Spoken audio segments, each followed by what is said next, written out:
जय हिंद। मैं हूं करण दानवीर और आप देख रहे हैं मेरा यूट्यूब चैनल दानवीर सिंह। कल मैंने आप लोगों से अफगानी रेफ्यूजीज के हवाले से खबर का एक विश्लेषण किया था, जिसके तहत पाकिस्तान ने यह फैसला किया है कि इन अफगानियों को देश से निकाल दिया जाए, क्योंकि जितनी भी मुसीबतें आज पाकिस्तान फेस कर रहा है, दैट इज़ इकोनॉमिक और लॉ एंड ऑर्डर बेसिस पर, उनका मानना है कि ये सिर्फ अफगानियों की वजह से है। तो सबसे पहले तो मैं एक पिछले वीडियो का एक करेक्शन दे दूं। मैंने वहाँ पे कुछ फिगर्स आपको करोड़ में बताई थी। दरअसल मैं जो आर्टिकल पढ़ रहा था उसके अंदर वो फिगर्स सारी मिलियंस में थी, और मैं मेंटल कैलकुलेशन करके और उनको ट्रांसलेट कर रहा था इनटू लैक्स एंड करोड़। तो वो गलती से मैं वहाँ पर करोड़ शब्द का इस्तेमाल किया, जबकि वो लाखों में थी फिगर्स। तो उसके लिए आई एम सॉरी। जो भी फिगर मैंने वहाँ पे करोड़ में कोट करी है, दरअसल वो लैक्स में है। और now to put things back in perspective, अब एक बड़ी तफसील से इसकी रिपोर्ट डॉन में छपी है, जिसके हवाले से मैं ये बात कर रहा हूँ, जिसके अंदर एक शख्स हैं, मिस्टर ए खटक। ये इन्होंने ये ट्वीट किया है, जिसके अंदर ये कहते हैं कि जो हम दुश्मनियां आज पैदा कर रहे हैं, खड़ी कर रहे हैं, इसका खामियाजा आने वाली जनरेशन्स भुगतेंगी। ये बहुत ही डीप मीनिंग वाला ट्वीट कोट किया है डॉन ने। और जो लोग इस चीज़ को समझते हैं, जो जिन लोगों ने पठानों के ऊपर कोई किताब पढ़ी है या रिसर्च करी है, या जो भी कुछ पठान हिस्ट्री को जानते हैं, पख्तून हिस्ट्री को जानते हैं, वो इससे इत्तेफाक करेंगे कि इसका कितना गहरा मतलब है। अ, ये इसको समझने के लिए पख्तून हिस्ट्री को पढ़ना बहुत बहुत ज़रूरी है।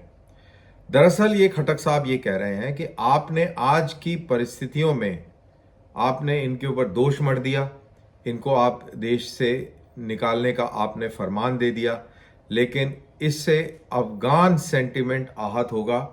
अफगान सेंटिमेंट बोले तो पख्तून सेंटिमेंट आहत होगा, और अगर पख्तून सेंटिमेंट आहत होता है तो ये दुश्मनी जनरेशन्स तक चलेगी। और ये इतिहास भी गवाह है कि पख्तूनों ने अपनी दुश्मनी जनरेशन्स तक निभाई है, और कहते हैं कि पख्तून कभी चीज़ को भूलता नहीं है। और ये भी कहावत है कि अगर पख्तून ने 100 साल बाद किसी चीज़ का बदला लिया है तो वो भी काफ़ी जल्दी लिया है। तो ऐसा भी मानना है, और अगर उस तरीके से देखा जाए तो ये बहुत ही गंभीर इसके नतायज होंगे।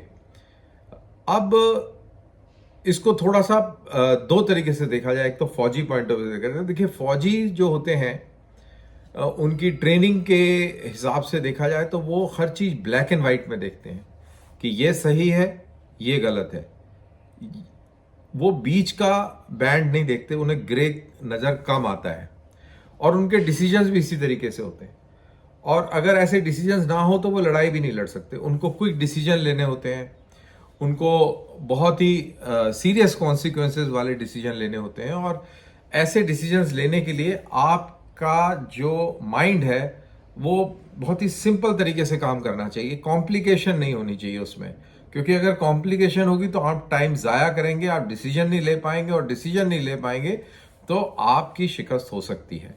तो ये एक बेसिक फौजी सोच और फौजी ट्रेनिंग का नतीजा है कि आप एक पहलू में देखते हैं। लेकिन सिविलियंस और सिविलियंस नेता, ये लोग इस तरीके से नहीं देखते, और इनके पास और कोई चारा नहीं होता ये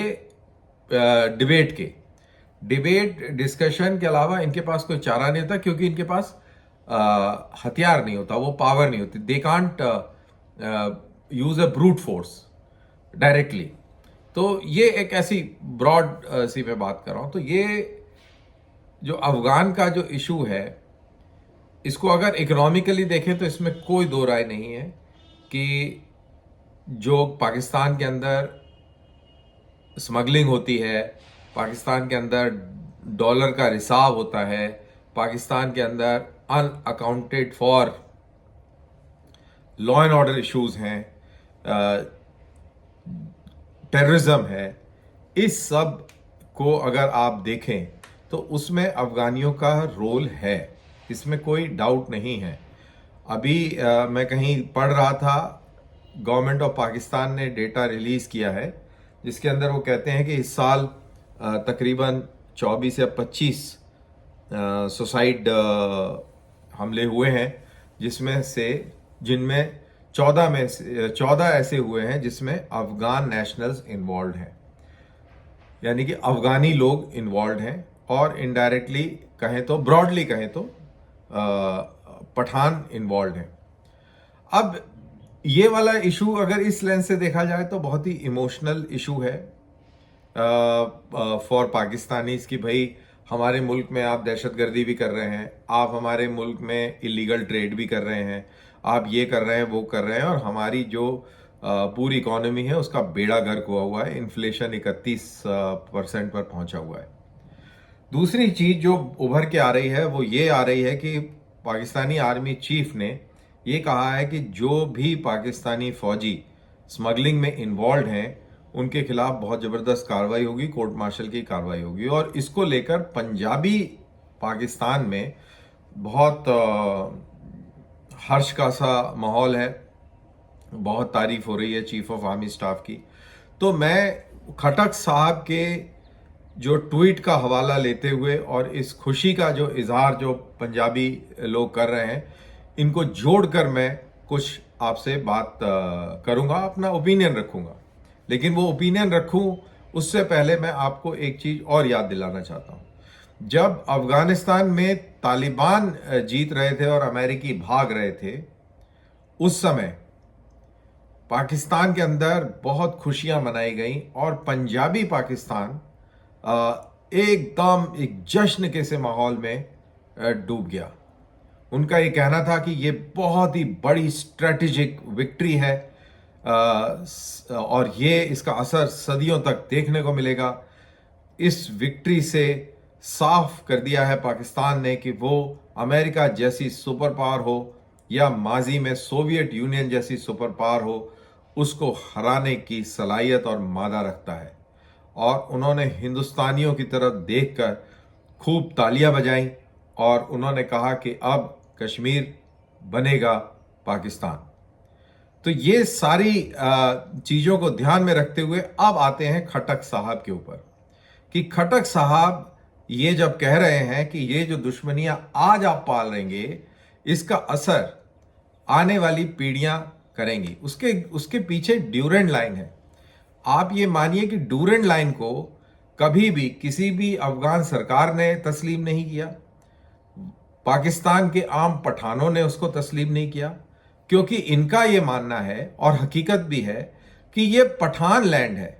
अंग्रेजों ने इसके ऊपर एक लाइन खींच दी और पठानों को डिवाइड कर दिया, गांवों को डिवाइड कर दिया, कबीलों को डिवाइड कर दिया, रिश्तेदारों को डिवाइड कर दिया और जबरन कर दिया। इसके पीछे ना कोई साइंटिफिक हिस्टोरिकल रीजन था, सिर्फ और सिर्फ एडमिनिस्ट्रेटिव रीजन था जो कि ज्योग्राफी बेस्ड था।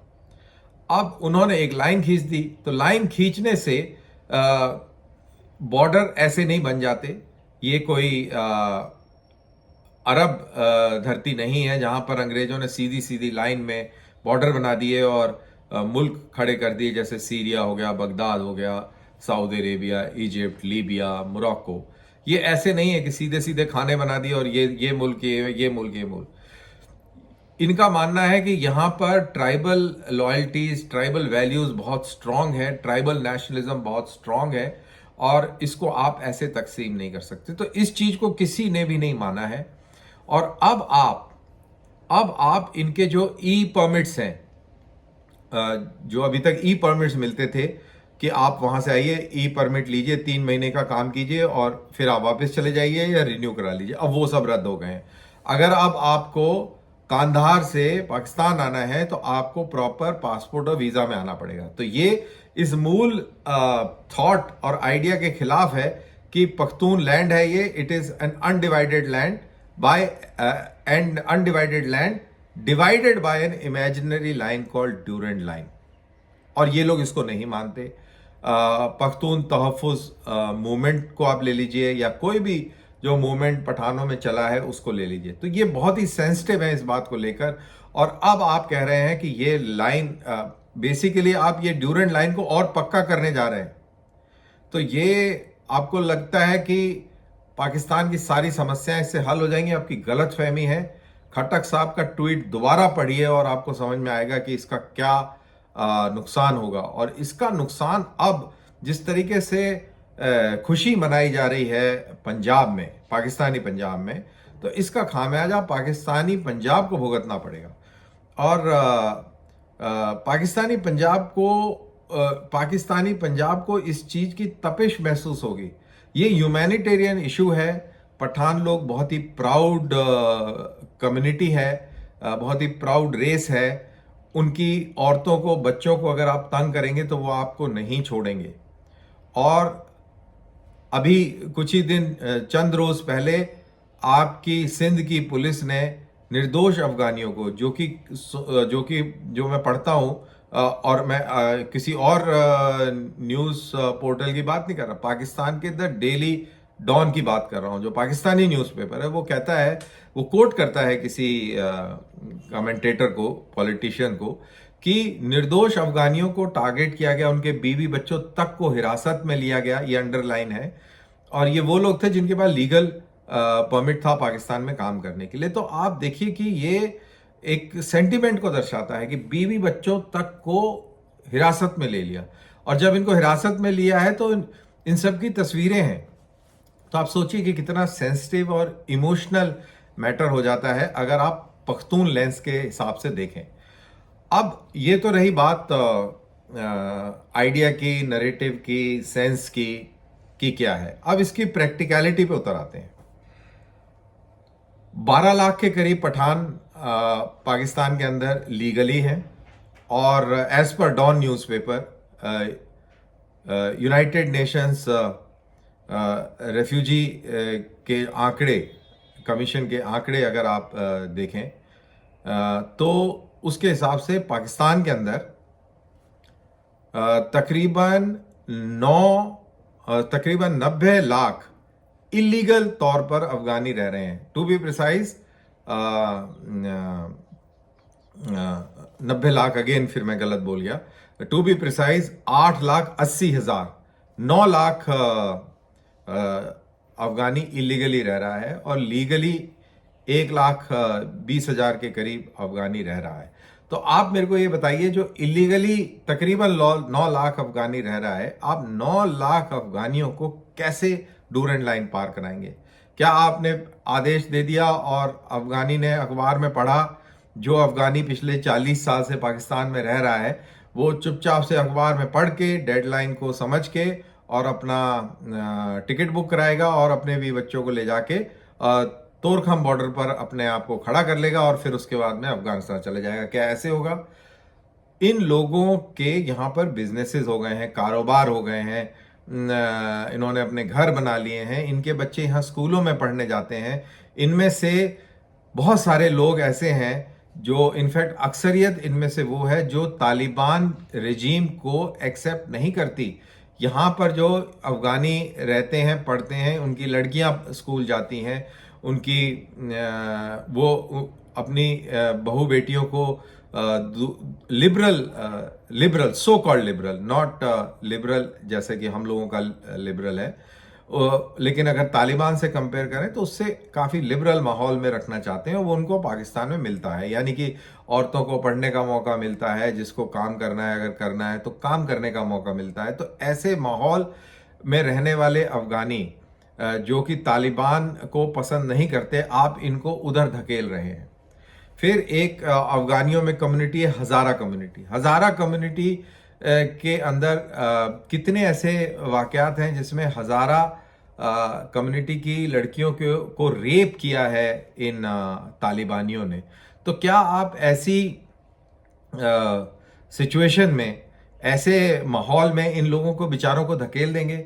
और कैसे धकेलेंगे? सवाल ये है कि फौजी ट्रकों में डाल के धकेलेंगे, भेड़ बकरियों की तरह इनको हाँकते हुए बॉर्डर की दूसरी तरफ धकेल देंगे?